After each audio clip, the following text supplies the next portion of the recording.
میرے بھائیوں، یہ شعبان کا مہینہ ہے۔ اس مہینے میں ہمارے معاشرے میں مختلف بدعات کا ارتکاب کیا جاتا ہے۔ خاص طور پر 15 شعبان کی رات کو، جس کو شب برات کہا جاتا ہے، اس کی رات میں خاص قسم کی عبادت کا اہتمام کیا جاتا ہے اور اگلے دن روزہ رکھنے کا اہتمام کیا جاتا ہے، جبکہ شریعت نے ہر بات واضح فرما دی ہے۔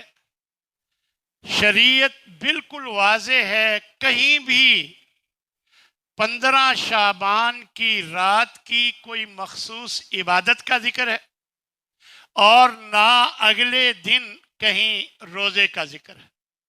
میرے بھائیو، یاد رکھیں، ہم شریعت کے پابند ہیں۔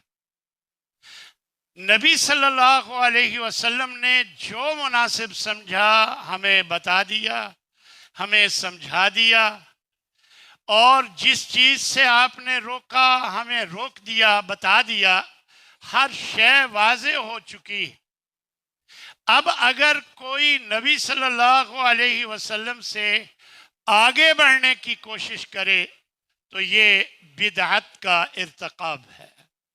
آپ صلی اللہ علیہ وسلم کی فرمان کے مطابق عمل کرنے کی بجائے کچھ اپنی طرف سے اضافہ کر کے اگر کچھ کرتا ہے، عبادت یا کوئی بھی نیکی کا کام، اور وہ دین سمجھ کر ثواب حاصل کرنے کے لیے وہ کرتا ہے، اور وہ نبی صلی اللہ علیہ وسلم نے نہ کیا، نہ فرمایا، اور نہ آپ کی سنت میں وہ بات موجود ہے، تو وہ بدعت ہے۔ اس کا ارتکاب انسان کو جہنم کی طرف لے جاتا ہے۔ تو یہ بنیادی بات ہے میرے بھائیوں، ہمیں اس کو سمجھنا چاہیے۔ ہم نے کیا دیکھا ہے کہ بڑے بڑے اسکالرز، پڑھے لکھے لوگ اخباروں میں آرٹیکل دیتے ہیں اور باقاعدہ مضمون لکھتے ہیں کہ حامیم والکتاب المبین انا انزلناہ فی لیلۃ مبارکہ انا کننا منذرین۔ یہ آیت بیان کر کے آگے وہ کہتے ہیں کہ اس لیلۃ مبارکہ سے مراد شب برات یعنی 15 شعبان کی رات مراد ہے۔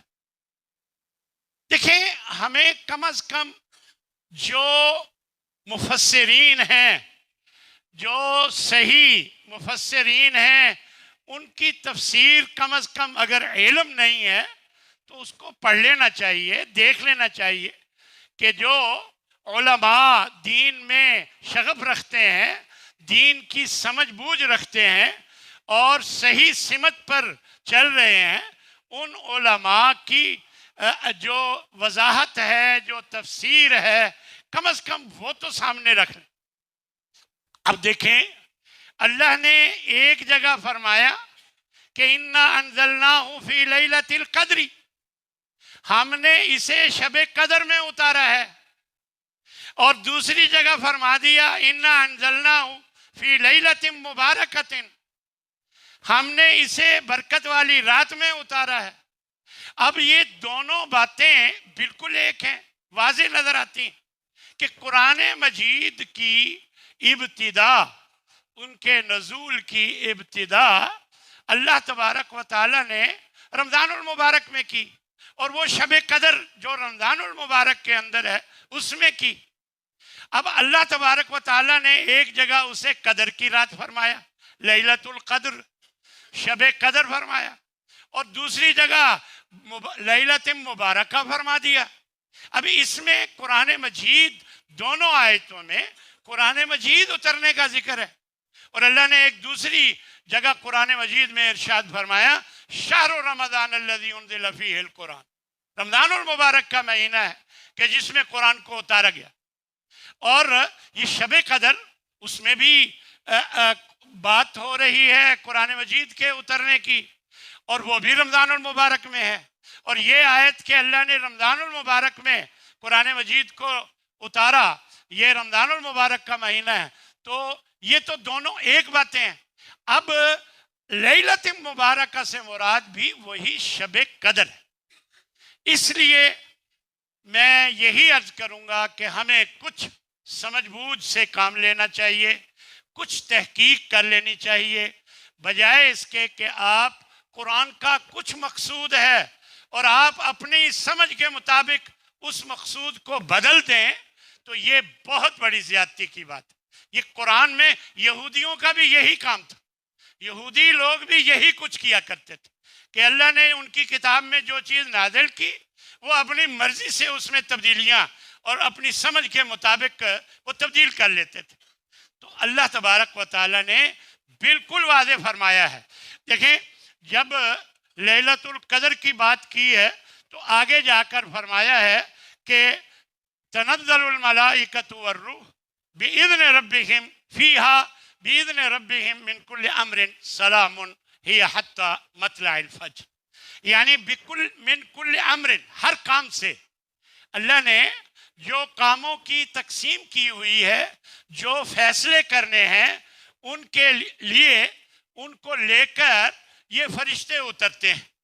یہ اللہ نے وہاں فرمایا جہاں شب قدر کا ذکر ہے. اور یہاں کیا فرمایا؟ فیہا یفرق کل امر حکیم. ادھر فرمایا تھا من کل امر، ہر کام، ہر معاملہ، ہر جو معاملات کا فیصلہ اس رات میں ہوتا ہے.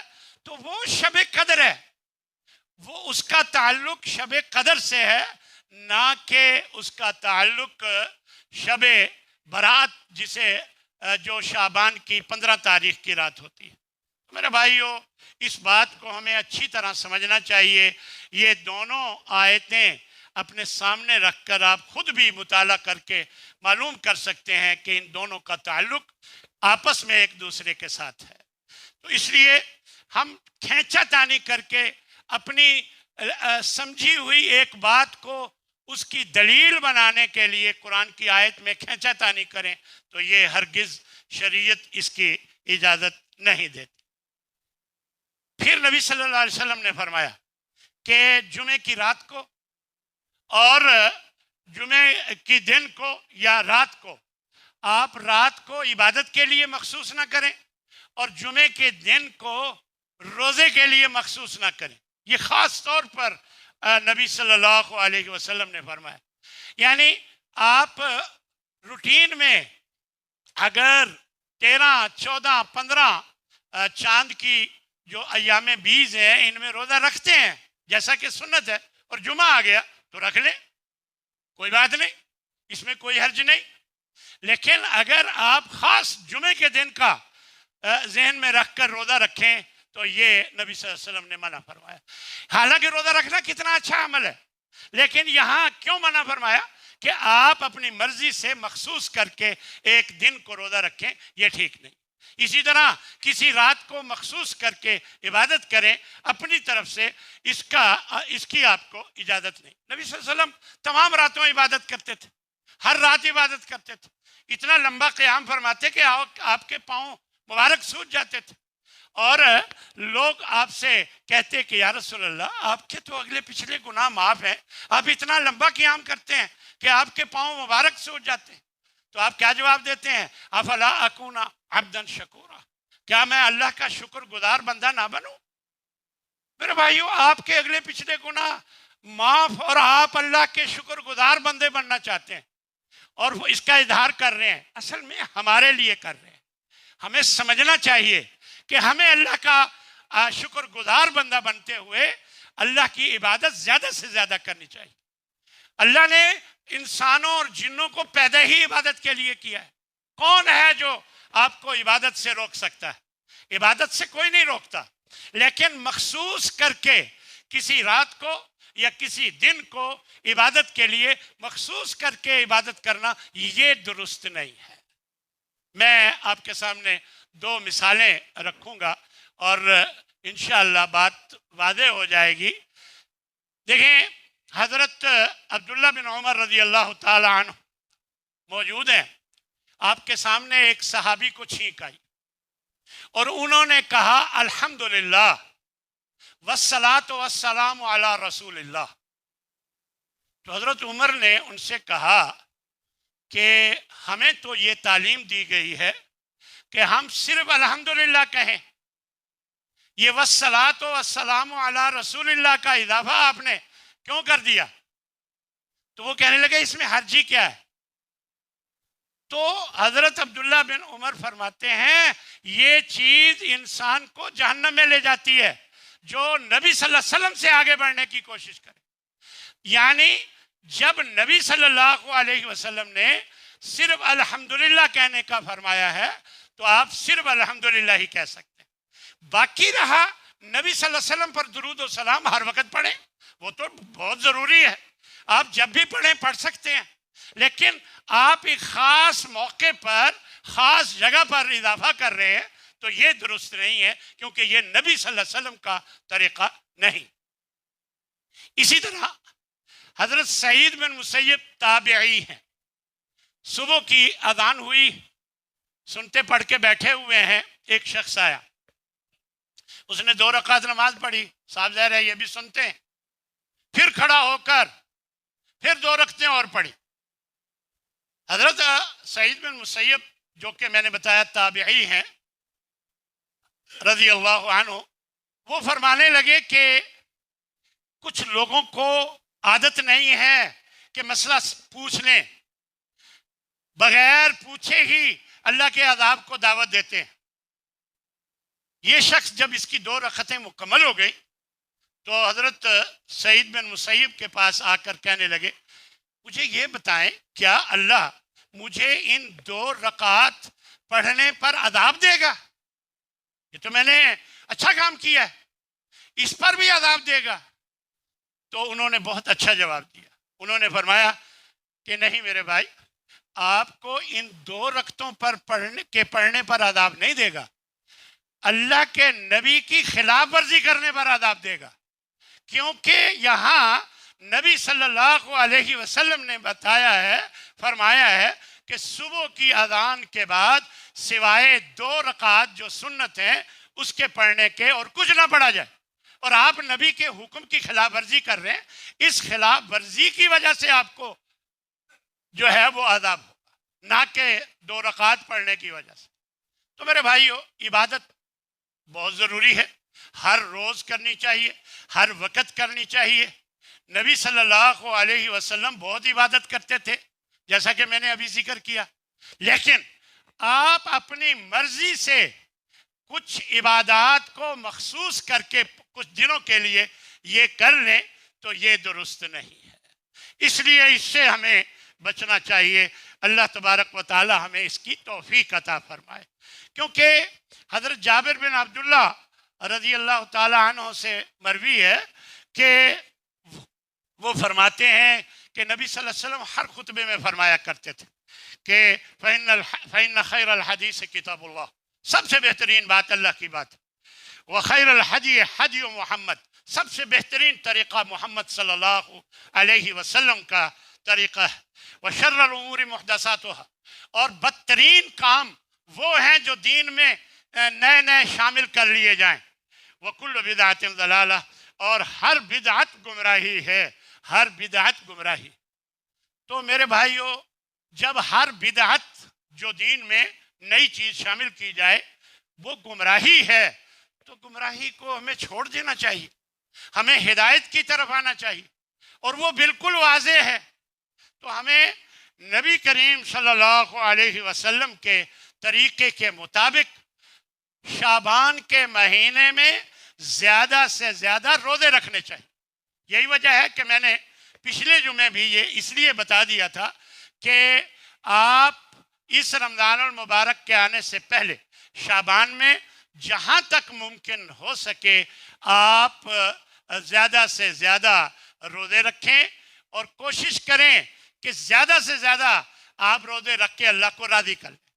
تو یہ نبی صلی اللہ علیہ وسلم کے فرامین میں شامل ہے یہ بات کہ آپ صلی اللہ علیہ وسلم کے بارے میں آتا ہے کہ آپ شعبان سے بڑھ کر کسی مہینے میں اتنے روزے نہیں رکھتے تھے جتنا آپ کو دیکھا گیا کہ آپ شعبان کے مہینے میں روزہ رکھتے ہیں۔ اسی طرح نبی صلی اللہ علیہ وسلم کے بارے میں حضرت عائشہ فرماتی ہیں رضی اللہ تعالی عنہ، کانا احب الشہور الی رسول اللہ ان یصومہ شعبان، رمضان کے علاوہ سب سے زیادہ پسندیدہ مہینہ نبی صلی اللہ علیہ وسلم کو شعبان لگتا تھا، جس میں وہ روزے رکھتے، ثم یصلہ برمضان، یہاں تک کہ اتنے رکھتے کہ رمضان کو ساتھ ملا لیتے، یعنی بعد میں رمضان المبارک کے روزوں کا وقت آ جاتا تھا۔ اسی طرح ایک روایت میں آتا ہے کہ نبی صلی اللہ علیہ وسلم جو تھے وہ یصومہ الا قلیلا، یعنی کانا یصومہ، شعبان میں اکثر کثرت سے روزہ رکھتے سوائے کچھ روزوں کے چھوڑنے کے، بل کانا یصومہ کلہ، بلکہ ایسے لگتا کہ جیسے پورا شعبان ہی آپ صلی اللہ علیہ وسلم نے روزے رکھے۔ تو یہ نبی صلی اللہ علیہ وسلم سے شعبان کی فضیلت میں ثابت ہے۔ اب اس کے علاوہ جو ہم نے خود باتیں بنا لی ہیں، البتہ ایک حدیث آتی ہے، یہ بھی سن لیجئے کہ یہ ترمذی کی روایت ہے، اذا بقی نصف من شعبان فلا تصوم، کہ ایک روایت میں آتا ہے کہ جب آدھا شعبان گزر جائے، باقی آدھا رہ جائے تو پھر مت روزے رکھو۔ یہ ایک حدیث ہے، اس کی صحت اور اس کی کمزوری، ضعف کے بارے میں علماء میں اختلاف ہے۔ اگر اسے درست مان لیا جائے تو یاد رکھیں جو لوگ پیر اور جمعرات کا روزہ رکھتے ہیں وہ بھی ان دنوں میں ضرور روزہ رکھیں، یعنی شعبان کے آخری 15 دنوں، اگر اس کو درست مان لیا جائے تو وہ روزے رکھیں، کیونکہ وہ روٹین میں رکھ رہے ہیں تو وہ نہ چھوڑیں۔ اسی طرح جو 3 روزے ہر مہینے رکھتے ہیں وہ بھی نہ چھوڑیں، اور جو قضا رہ گئی ہے کسی کی اور وہ شعبان میں رکھنا چاہ رہا ہے تو وہ قضا پوری کرے، پچھلے رمضان کے کوئی روزے اگر رہتے ہوں، نظر مانی ہے تو وہ بھی پوری کرے۔ لیکن باقی لوگ نہ رکھیں، اگر اس کو صحیح مانا جائے کہ روزہ نہ رکھو 15 شعبان کے بعد، تو پھر یہ لوگ رکھ لیں اور باقی نہ رکھیں۔ تو باہر صورت اس شعبان کی 15 کی رات کے بارے میں بہت سی روایات موضوع ہیں اور غلط ہیں، اور کچھ روایات، 2 روایتیں ہیں جن کو شیخ البانی نے صحیح کہا ہے، انہوں نے مختلف طرق بیان کر کے اور فرمایا ہے کہ تمام طرق کے لحاظ سے یہ درست ہیں، لیکن کچھ علماء اس کے بارے میں کچھ گفتگو کرتے ہیں کہ یہ اس میں ضعف ہے، کوئی کمزوری کی بات کرتے ہیں۔ لیکن میں نے شیخ عبداللہ ناصر رحمانی، اللہ تبارک و تعالیٰ ان کی زندگی میں برکت دے، ان کی زبان سے سنا ہے کہ وہ یہ حدیث بیان کر کے، جس کو میں ابھی آپ کے سامنے رکھوں گا، جو حدیث شعبان کی 15 رات کے بارے میں ہے، 15 کی رات کے بارے میں ہے، بیان کر کے فرماتے ہیں اس میں رات کو کوئی مخصوص عبادت کا تو کوئی ذکر نہیں، لہذا اس کے اگر کوئی فضیلت بیان ہو بھی جائے تو اس میں رات کو کوئی خاص عبادت کرنا ثابت نہیں، لہذا وہ پھر بھی غلط ہے۔ اور انہوں نے بہت اچھی بات کی ہے، اس کا حل یہ بتایا ہے کہ آپ بجائے عبادت کرنے کے مخصوص کوئی، آپ اپنے دل کو لوگوں کے دل کینے میں، جو آپ کے دل میں کینہ ہے لوگوں کے لیے، وہ نکال دیں، اپنے ایمان کو ٹھیک کر لیں، کیونکہ اللہ اس حدیث میں جو بات بیان کی گئی ہے وہ ذرا سنیے کہ وہ کیا ہے۔ وہ حدیث یہ ہے کہ یطلع اللہ تبارک و تعالی الی خلقہ، اللہ تبارک و تعالی متوجہ ہوتا ہے اپنی مخلوقات کی طرف لیلۃ النصف من شعبان، شعبان کی 15 کی رات کو، فیغفر لجمیع خلقہ، سب لوگوں کو معاف فرماتا ہے، یعنی الا لمشرک، مگر مشرک کو، او مشاہن، یا کینہ پرور کو، جس کے ذہن دل میں کینہ ہے، ان 2 کے علاوہ سب کو معاف فرماتا ہے۔ یہ طبرانی، ابن حبان اور بیہقی کی روایت ہے۔ یہ وہ روایت ہے جس کو شیخ البانی نے صحیح کہا ہے۔ آج کل کے بہت سے علماء اس میں بھی ضعف ثابت کرنے کی کوشش کرتے ہیں۔ خیر، میں یہ کہہ رہا تھا اب چاہیے یہ کہ اللہ نے سب کو معاف کرنا ہے سوائے مشرک کے، تو شرک کو چھوڑ دیں، یعنی یہ رات آنے سے پہلے پہلے شرک کو چھوڑ دیں اور وعدہ کریں اللہ سے کہ میں آج کے بعد شرک نہیں کروں گا، تاکہ آپ بھی ان میں شامل ہو جائیں۔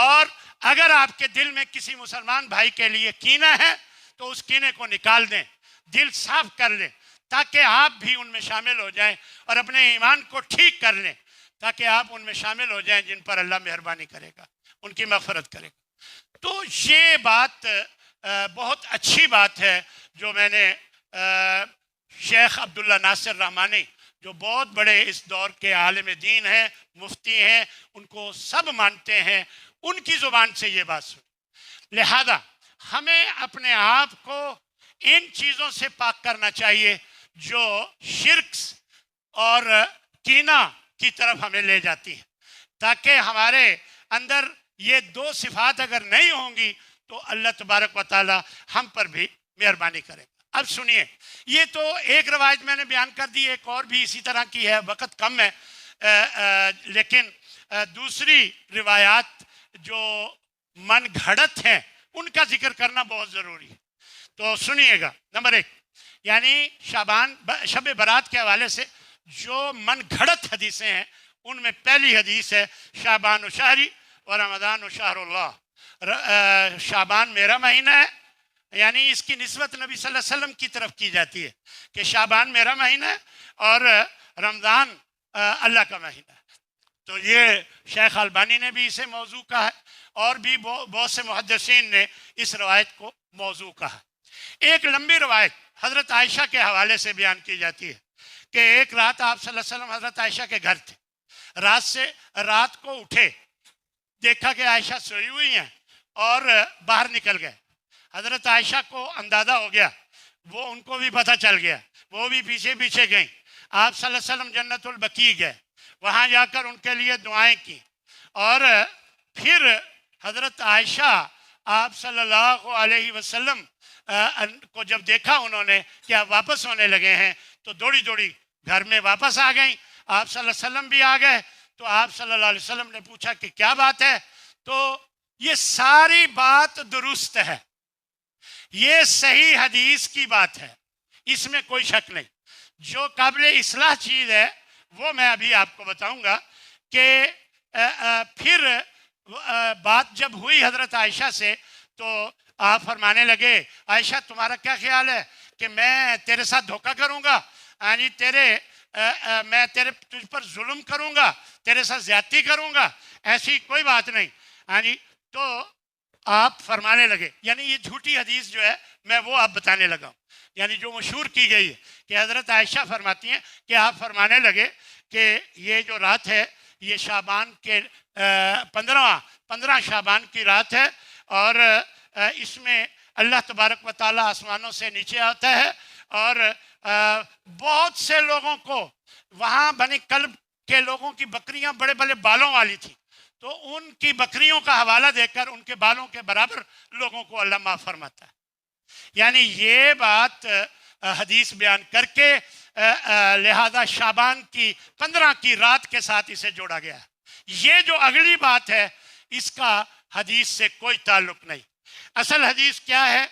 وہی کہ آپ باہر نکلے اور آپ نے خود بتایا، نبی صلی اللہ علیہ وسلم نے، کہ اصل واقعہ کیا ہے۔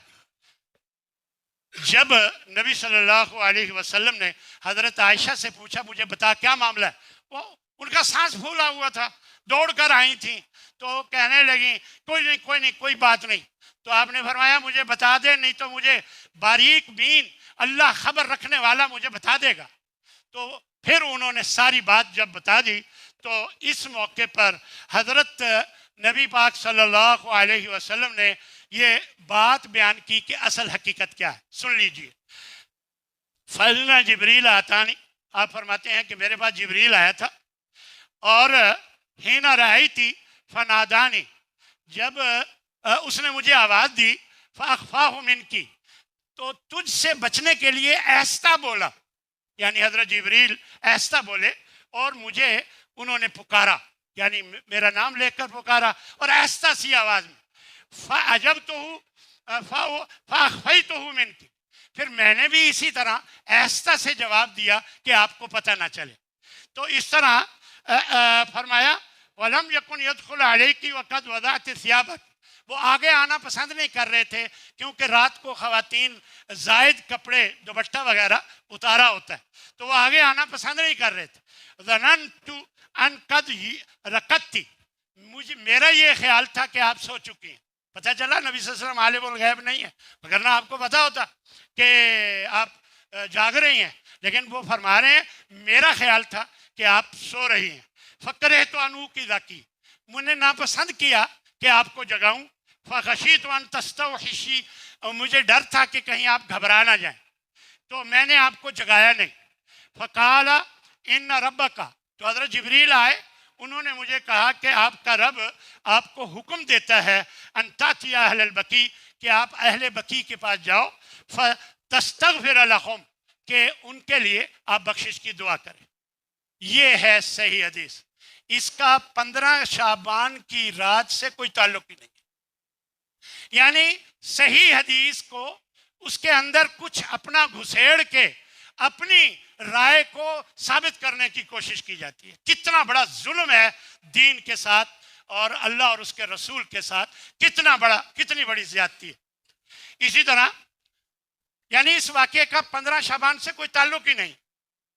اسی طرح ایک تیسری روایت کہ جب شعبان کی نصف شعبان کی رات ہوتی ہے تو اس کی رات کو جاگو اور دن کو روزہ رکھو، یعنی اللہ تعالیٰ غروب شمس کے وقت، یعنی جب سورج غروب ہوتا ہے آسمانوں سے اترتا ہے اور فیقول، اور پھر فرماتا ہے ہلا حل من مستغفر فاغفر اللہ، کوئی ہے مجھ سے بخشش مانگنے والا میں اسے بخش دوں۔ یہ بالکل صحیح روایت ہے، یہ بالکل درست روایت ہے، لیکن یہ تو ہر رات اترتا ہے اللہ اور لوگوں سے کہتا ہے، ہر رات کا معاملہ ہے۔ اب اس کو 15 شعبان کے ساتھ ملا کر اس صحیح روایت کو یعنی موضوع روایت بنا دیا گیا، 15 شعبان کے ساتھ اس کا تعلق جوڑ کے۔ تو اس طرح یہ بھی جھوٹی روایت اور من گھڑت روایت ہے۔ اللہ ہر رات نازل ہوتا ہے، یہ مسلم اور بخاری کی روایت، یہ صحیح روایت۔ تو چوتھی روایت جو جھوٹی اور بیان کی جاتی ہے موضوع ہے کہ جو نصف شعبان کی رات کو 12 رکعت پڑھے گا، ہر رکعت میں قل ہو اللہ پڑھے گا اور 30 مرتبہ قل ہو اللہ پڑھے گا، اور لم یمت حتی یرا مقعدہ من الجنہ، وہ اس وقت تک فوت نہیں ہوگا جب تک اپنا ٹھکانہ جنت میں نہ دیکھ لے۔ وَيَشْفَعُ فِي 10 من اہل البیت، گھر والوں میں، اپنے گھر والوں میں 10 کی وہ سفارش کر سکے گا، اور وہ لوگ وجبت لہ النار، جن کے لیے آگ واجب ہو گئی ہوگی۔ تو یہ موضوع روایت ہے، یہ جھوٹی روایت ہے، اسے ابن الجوزی نے بیان کر کے آگے واضح فرمایا ہے کہ یہ موضوع روایت۔ 5ویں روایت من صلی فی هذه اللیلۃ 100 رکعہ، یعنی 5ویں موضوع اور جھوٹی من گھڑت روایت کا ذکر ہو رہا ہے کہ جو اس رات میں یعنی 15 شعبان کی رات میں 100 رکعت 100 رکعت پڑھے، اللہ تعالیٰ اس کی طرف 100 ملک 100 فرشتے بھیجتا ہے، 30 یبشرونہ بالجنہ، جو ان میں سے 30 اسے جنت کی خوشخبری دیتے ہیں، و30 یؤمنونہ عن عذاب النار، اور 30 اسے جہنم کے عذاب سے بچاتے ہیں، اور و30 یدفعون عن مقاعد الشیطان، اور باقی 30 جو ہیں وہ شیطان کے ہیلوں سے اسے محفوظ رکھتے ہیں۔ آخری 10 کا ذکر ہی نہیں، بات بنائی ہوئی ہے تو وہ آخری 10 کہیں بھول گئے تو اس کا کہیں ذکر نہیں۔ آتے 100 ہیں، 30 اور 30 اور 30 90 ہوتے ہیں جن کے بارے میں بتایا، اور باقی 10 کا کوئی ذکر ہی نہیں۔ تو یہی بڑی دلیل ہے اس بات کی کہ یہ موضوع روایت، یعنی یہ موضوع من گھڑت روایت بنا کر ایک وقت میں اسلام کے دشمنوں نے جان بوجھ کر حدیثوں جیسے الفاظ بنا بنا کر حدیثوں میں شامل کیا تاکہ گڑبڑ ہو جائے یہ دین اور صحیح اور غلط کا پتہ نہ چلے. یہ اسلام کے دشمنوں نے بیٹھ کر باقاعدہ سازش کر کے یہ کام کیا. اللہ نے پھر ذمہ لیا ہوا ہے اپنی شریعت کی حفاظت کا بھی.